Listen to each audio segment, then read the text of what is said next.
This is Bangalore Headlines, your source for the latest news and alerts from across the city.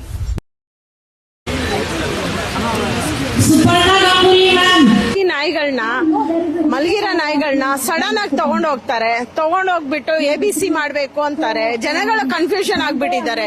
ABC ಆಗಿರೋ ನಾಯಿನೂ ತಗೊಂಡೋಗ್ತಾ ಇದ್ದಾರೆ. ಕಿವಿ ಕಟ್ಟಾಗಿದ್ರೆ ಅದು operation ಆಗಿದೆ ಅಂತ ಅರ್ಥ. ಆದ್ರೂ ಅದನ್ನ ತಗೊಂಡೋಗ್ತಾ ಇದ್ದಾರೆ. ತಗೊಂಡೋಗಿ ಅದನ್ನ ಸ್ಟೆರಿಲೈಸ್ ಮಾಡ್ತೀವಿ ಅಂತಾರೆ, ಇಲ್ಲ ಡಾಗ್ ಬೇಟೆ ಅಂತಾರೆ. ಅವ್ರಿಗೆ ಗೊತ್ತಿಲ್ಲ ನಾಯಿನ ಏನಕ್ಕೆ ತಗೊಂಡೋಗ್ತಾ ಇದೀವಿ ಅಂತ. ಇಷ್ಟ ಬಂದಂಗೆ ತಗೊಂಡೋಗ್ತಾರೆ. ತಗೊಂಡೋಗ್ಬಿಟ್ಟು 2 ಅಡಿ ಕೂಡಾಕಿದ್ದಾರೆ. ನಾಯಿಗಳು ಸ್ವತಂತ್ರ ಜೀವಿ ಅವುಗಳನ್ನ ಬದುಕ ಹಕ್ಕಿದೆ. ಅವು ಶೆಲ್ಟರ್ ಹಾಕ್ತೀನಿ ಅಂತಾರೆ. ಎಷ್ಟು ಶೆಲ್ಟರ್ಗಳಲ್ಲಿ ಊಟ ಹಾಕ್ದಿರಾ ನಾಯಿನಾನೇ ತಿಂದಿದ್ದಾವೆ. ನಾಯಿ ತಿಂದಿದ್ದಾವೆ. ಊಟ ಇಲ್ಲ, ನೀರಿಲ್ಲ, ಪ್ರತಿಯೊಂದು ವ್ಯವಸ್ಥೆ ಮಾಡಿಲ್ಲ. ಬರೀ ಶೆಲ್ಟರ್ಗೆ ಹಾಕಿ ಅಂತ ಹೇಳ್ತಾ ಇದ್ದಾರೆ. ಈ ರೀತಿ ಬಹಳ ಅನ್ಯಾಯವಾಗಿ ನಡೀತಾ ಇದೆ. ಮೂಕ ಪ್ರಾಣಿಗಳಿಗೆ ನ್ಯಾಯನೇ ಇಲ್ಲ. ದಯವಿಟ್ಟು ನ್ಯಾಯ ಕೊಡಿಸಿ. ಆದ್ರೆ ನಾವು ಒಂದ್ ಹೇಳೋದು, ಸ್ಟೆರಿಲೈಸ್ ಆಗಿರೋ ನಾಯಿನ ತಗೊಂಡೋಗ್ಬೇಡಿ. ಯಾವ ನಾಯಿ ತೊಂದರೆ ಕೊಡುತ್ತೋ ತಗೊಂಡೋಗಿ ನೀವು, ಆದ್ರೆ ದಯವಿಟ್ಟು ಸ್ಟೆರಿಲೈಸ್ ಆಗಿರೋ ನಾಯಿನ ತಗೊಂಡೋಗ್ಬೇಡಿ. ಆದ್ರೆ ಒಂದು ವಿಷಯ, ಮಕ್ಕಳನ್ನ ಡಾಗ್ ಬೈಟ್ ಅಂತಾರೆ. ಅದೇ ಮಕ್ಕಳು ಪ್ರಾಣಿಗಳಿಗೆ ಎಷ್ಟು ತೊಂದರೆ ಕೊಡ್ತಾ ಇದ್ದಾರೆ ಗೊತ್ತಾ? ಮಲಗಿರೋ ನಾಯಿನ ಕಲ್ಲಲ್ಲಿ ಹೊಡಿಯೋದು, ಬಾಲ ಎಳಿಯೋದು, ತುಂಬಾ ದೌರ್ಜನ್ಯ ಮಾಡ್ತಿದ್ದಾರೆ. ಇದನ್ನ ತಡೆಗಟ್ಟಬೇಕು. ಸುಪ್ರೀಂ ಕೋರ್ಟ್ ಅಲ್ಲಿ ಆರ್ಡರ್ ಮಾಡಿದ್ದಾರೆ ಶೆಲ್ಟರ್ಗೆ ಹಾಕ್ಬೇಕು ಅಂತ. ಆದ್ರೆ ಜನಗಳು ವಿಷ ಹಾಕಿ ಸಾಯಿಸೋದು, ನೇಣ ಹಾಕಿ ಸಾಯಿಸೋದು, ರೇಪ್ ಮಾಡೋದು, ಹೊಡಿಯೋದು, ಈ ರೀತಿ ಎಲ್ಲ ಅನ್ಯಾಯ ಮಾಡ್ತಾ ಇದ್ದಾರೆ. ಬಹಳ ವಿಷ ಹಾಕಿ ಸಾಯಿಸೋದು, ಕಲ್ಲಲ್ಲಿ ಹೊಡಿಯೋದು, ಜೀವಂತವಾಗಿ ಮಣ್ಣಲ್ಲಿ ಊತಿದ್ದಾರೆ ಸರ್, ಶನ್ಕೆಲ್ ಹೊಡೆದು. ಇದೆಲ್ಲ ಅನ್ಯಾಯ ಆಗ್ತಿದೆ. ಇದು ಸುಪ್ರೀಂ ಕೋರ್ಟ್ ಅವ್ರಿಗೆ ಗೊತ್ತಾಗ್ತಾ ಇಲ್ಲ.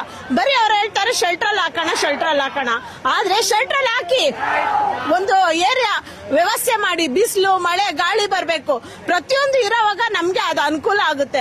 ಅದು ಬಿಟ್ಬಿಟ್ಟು 2 ಅಡಿ ಕೂಡಾಕಿದ್ರೆ ಯಾವ ನಾಯಿ ಟ್ರಿಗರ್ ಆಗಲ್ಲ ಹೇಳಿ? ಬಹಳ ಅನ್ಯಾಯ, ದೌರ್ಜನ್ಯ, ಧಿಕ್ಕಾರ. ನಮ್ಗಿದು ಇಷ್ಟನೇ ಇಲ್ಲ ಶೆಲ್ಟರ್ಗೆ ಹಾಕೋದು.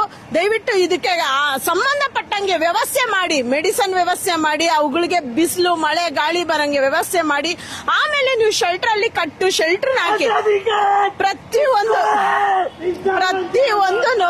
ವ್ಯವಸ್ಥೆ ಮಾಡಿ ನಾಯಿ ತಗೊಂಡೋಗಿ, ಪ್ರತಿಯೊಂದು ವ್ಯವಸ್ಥೆ ಮಾಡಿ ನಾಯಿಗಳನ್ನ ತಗೊಂಡೋಗಿ. ಆದ್ರೆ ವಿತೌಟ್ ವ್ಯವಸ್ಥೆ ತಗೊಂಡೋಗ್ಬೇಡಿ.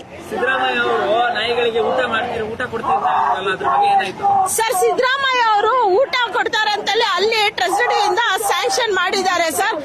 ಒಂದು ಕಡೆನೂ ಒಂದು ಫೋಟೋ ವಿಡಿಯೋ ಇದೆಯಾ ಸರ್? ಎಲ್ಲನ ಪ್ರೂಫ್ ಇದೆಯಾ ಸರ್? ಪ್ರತಿಯೊಂದಕ್ಕೂ ಪ್ರೂಫ್ ಇರಬೇಕು. ಈಗ ಏನಾಗಿದೆ, ಸೊಸೈಟಿಯಲ್ಲಿ ಮೀಡಿಯಾಗಳು, ಈ ಸೊಸೈಟಿಯಲ್ಲಿ ಎಲ್ಲ ಇವಾಗ ಎಲ್ಲರ ಕೈಯಲ್ಲೂ ಫೋನ್ಗಳಿದಾವೆ. ಒಂದ್ ಕಡೆ ಆದ್ರೂ ಅವ್ರು ಹಾಕಿರೋದು ಇದೆಯಾ ಸರ್? ಎಲ್ಲನ ಇದೆಯಾ? ನಾವಂತೂ ನೋಡಿಲ್ಲ ಸರ್. ನಾವು ಮನೆಯಿಂದ ಬೇಯಿಸ್ಕೊಂಡು ಹೋಗಿ ನಾವು ಊಟ ಹಾಕ್ತಿವಿ, ಪ್ರತಿದಿನ ನಾವು ಮಾಡ್ತೀವಿ. ಆದ್ರೆ ಎಲ್ಲ ಊಟ ಹಾಕ್ತಾರೆ. ಯಾರು ಸರ್ ಆ ನಾಯಿ ಊಟ ಯಾರ್ಯಾರು ತಿಂತಾ ಇದ್ರು ಅವ್ರಿಗೆ ಗೊತ್ತಿಲ್ಲ ಸರ್. ಬರೀ ಪಾಸ್ ಮಾಡ್ಕೊಂಡಿದ್ದಾರೆ. ಟ್ರಾನ್ಸ್ಫರ್ ಆಗಿದೆ, ಬರೀ ನಾಯಿಗೆ ಊಟ ಹಾಕಕ್ಕೆ ಅದ್ರ ಬಗ್ಗೆ ಯಾವ್ದು ತಗೋತಾ ಇಲ್ಲ ಸರ್. ಸರ್ಕಾರದಲ್ಲಿ ಅವರು ಸ್ಯಾಂಕ್ಷನ್ ಮಾಡ್ಕೊಂಡಿದ್ದಾರೆ ದುಡ್ಡು. ನಾಯಿ ಅಂತ ಸ್ಯಾಂಕ್ಷನ್ ಮಾಡ್ಕೊಂಡಿದ್ದಾರೆ. ನಾಯಿಗೆ ಬಿರಿಯಾನಿ ಹಾಕ್ತಿವಿ 2 ಹೊತ್ತು ಅಂತ. 25 ರೂಪಾಯಿಂದ 50 ರೂಪಾಯಿವರೆಗೂ ಒಂದ್ ನಾಯಿ ಕೊಡ್ತಾರಂತೆ. ವಿಷಯ ಕೇಳ್ಪಟ್ವಿ. ಎಲ್ಲಿ ಸರ್? ಯಾರು ತಿಂತಾರೆ ನಾಯಿಗೆ ಬಿರಿಯಾನಿ? ಬೇರೆ ಯಾರು ತಿಂತಾರಲ್ಲ ಸರ್? ನಾವಂತೂ ನೋಡಿಲ್ಲ ಸರ್. ನಾಯಿ ಊಟ ಮಾಡಿದೆ ನಾವು ನೋಡಿಲ್ಲ. ಇನ್ನು ನಾವು ಮನೆಯಿಂದ ಬೇಯಿಸ್ಕೊಂಡೋಗಿ ಊಟಗಳು ಹಾಕ್ತಿವಿ.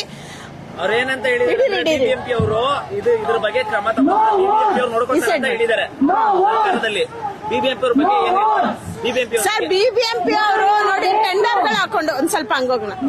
ಬಿಬಿಎಂಪಿ ಅವರು ಟೆಂಡರ್ಗಳು ಹಾಕೊಂಡು ದುಡ್ಡು ಮಾಡ್ತಾ ಇದ್ದಾರೆ. ಎಲ್ಲೂ ನಾವು ನೋಡಿಲ್ಲ ಸರ್. ಅವರು ಊಟ ಹಾಕಿರೋದು, ನಾವು ಬಿಬಿಎಂಪಿ ಅವರು ಊಟ ಹಾಕಿರೋದು ನಾನು ನೋಡಿಲ್ಲ.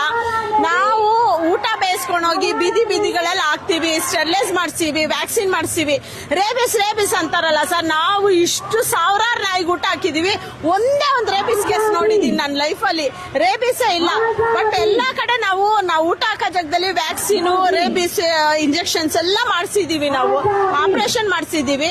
ಮರಿ ಆಗದೆ ಇರಂಗೆ ಅವುಗಳಿಗೆ ಪ್ರೊಟೆಕ್ಟ್ ಮಾಡಿದೀವಿ. ಯಾಕೆ ಇವರು ಅರ್ಥ ಆಗ್ತಿಲ್ಲ? ಆಪರೇಷನ್ ಆಗಿರೋನ ಯಾವತ್ತು ಕಚ್ಚಲ್ಲ ಸರ್, ಯಾವತ್ತು ಟ್ರಿಗರ್ ಆಗಲ್ಲ. ಅದು ಇವರು ಅದು ಟ್ರಿಗರ್ ಆಗುತ್ತೆ, ಕಚ್ಚುತ್ತೆ ಅಂತೇಳಿ ಅದರಿಂದ ಅವ್ರಿಗೆ ದುಡ್ಡು ಬರುತ್ತೆ. ಅದಕ್ಕೋಸ್ಕರ ಅವ್ರು ತಗೊಂಡೋಗ್ಬಿಟ್ಟು ಇಷ್ಟು ಅನ್ಯಾಯ ಮಾಡ್ತಾ ಇದ್ದಾರೆ ಸರ್.